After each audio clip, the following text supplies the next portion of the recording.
Ni amemba a family mwena uyu wa itura ria Rwanyambo makigeria kuhonokia kiria mangihotire kuhonokia thutha wa gutharirio cikaro ciao kiroko gia gukia umuthi ni maabitha a borithi aria marokire thaa 11 gugikia. Turi amaku muno tondu itura riri rari na mathina mangi na mundu umwe kiumbe aongerera itura riri mathina ma family 12 citari na gwa guikara iria tutoe kana hwaini wa umuthi ri cikuhoerwo cukuru ikome na ciahoerwo cukuru ri githomo kia hingurwo mageka ati.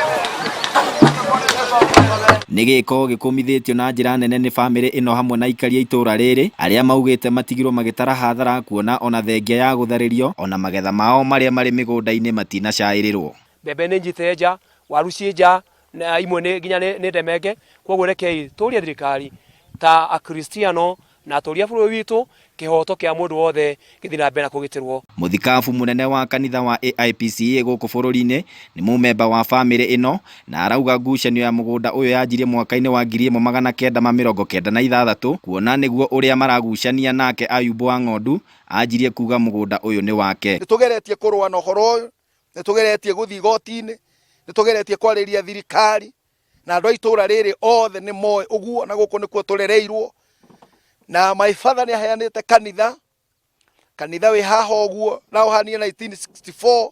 Riria ngucanio ino yakiriirie wa Ng'ondu ni ambikire cira igoti-ini na thutha wa gwikururia kwa ihinda ria miaka 16 igoti riatuire mugunda uyu ni wa Ng'ondu itua riria riukiriirwo na njira nene ni family ino na andu a itura riri. Mundu wothe no akorwo ni thina no mugunda uyu nima ni gutunywo na niguo watumire nginya tugate aciari. Igoti ri ciragira kuria riakitwo no ritiukaga ground-ini tondu ona jaji uria tuite cira tutire twamuona haha ona rito na rimwe. Na thini wa watho wa Kenya nitukona kindu gitagwo adversarial possession of land. Iyo ni akuga ona mundu agitura mugunda-ini miaka 20 miaka 30 ena kihoto gia kuheo mugunda ucio.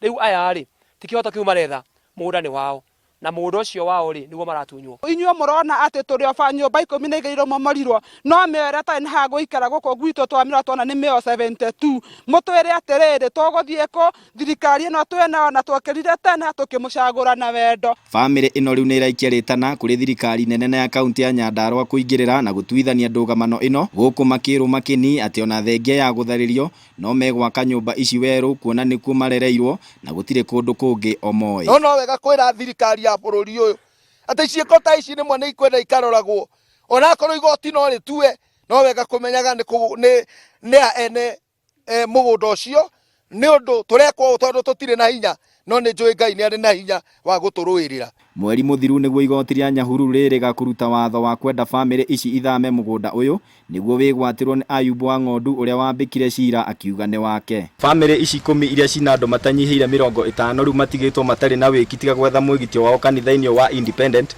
uria onaguo uhutitio ni ngucanio ya mugunda uyu. Ngiribotera Inooro TV kuma itura ria Wanyambo Kinangofu kaunti-ini ya Nyandarua ritwa riakwa ni Festus Lango.